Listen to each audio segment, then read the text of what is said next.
All right, so we are back, guys, and I apologize, and I still may get yet another phone call there. My dad has got some things we're trying to help him get some medical attention on. He's 77 years old, and he's in pretty good shape there, but there's some issues there that I needed to talk to his doctor on, and I had to wait till the doctor was off.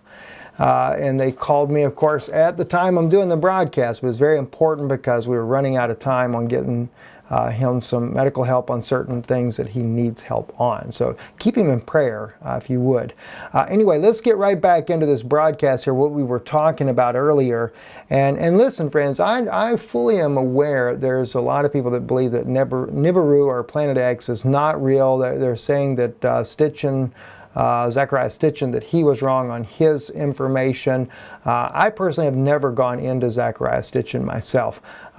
So what I'm looking at is different information on this. And of course, like I said, with a man that I believe is an astronomer. I may be wrong on that.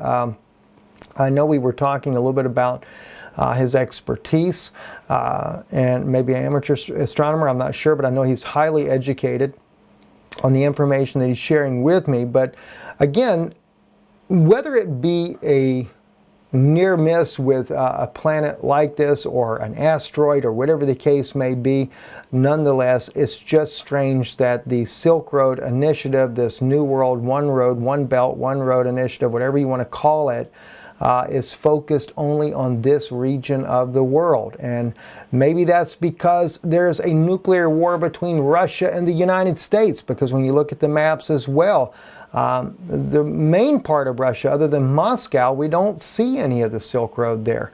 But the odd thing was, though, is the fact that they're willing to build this Silk Road even in the Arctic. That's why I'm wondering, is there a shift somehow that brings the planet around to where the Arctic becomes more like Canada, and then Canada becomes the frozen wasteland? There again, like I said, this is not to cause the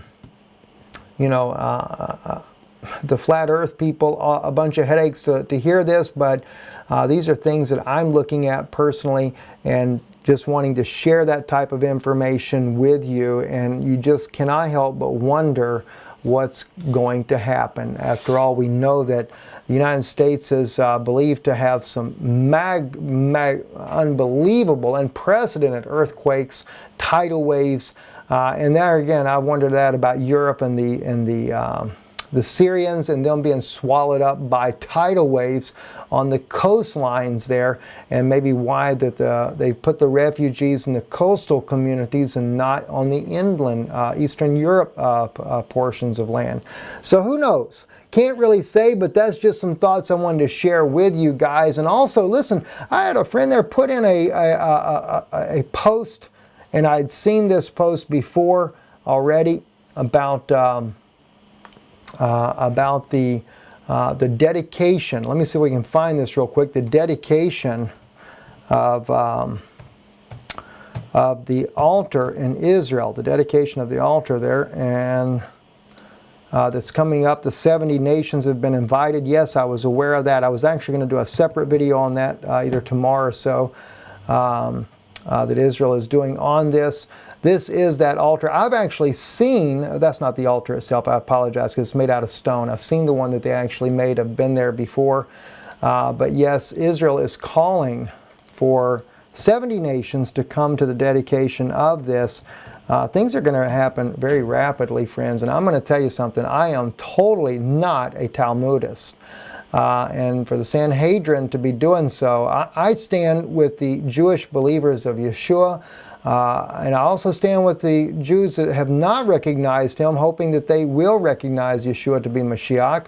But to me, the system in Israel is set up as it was 2,000 years ago. So yes, I am very concerned about this. I do believe that it would be the wrong thing to do to restart the sacrificial system in Israel. I believe one true sacrifice, and that was Yeshua, and he has already come and done exactly that. So the Sanhedrin has made a declaration of the 70 nations for this is here, it's talking about Hanukkah to be read in the ceremony of Jerusalem, but they've also made, and this is not the one I was looking for, but they've also have called upon the 70 nations to come to the, here it is right here, 7 days until declaration of Third Temple altar. That is, WND has reported this.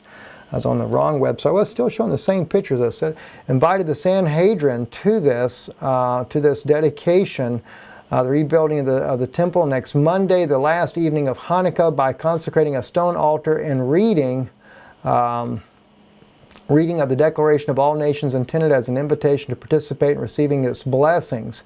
Well, guess what? For the rest of the nations, you will be put under Noahide laws, and according to the Noahide laws, as interpreted by the Hasidic community and the Sanhedrin court, it is punishable by death to believe in the deity of Yeshua. There'd be a lot of beheading, wouldn't there? Anyway, interesting things. I'm going to post some of my wife's teachings up on the patreon.com/Israeli News Live. Of course, we were on this conference. We weren't able to do a whole lot during that time for Patreon, but we're going to be getting this information up.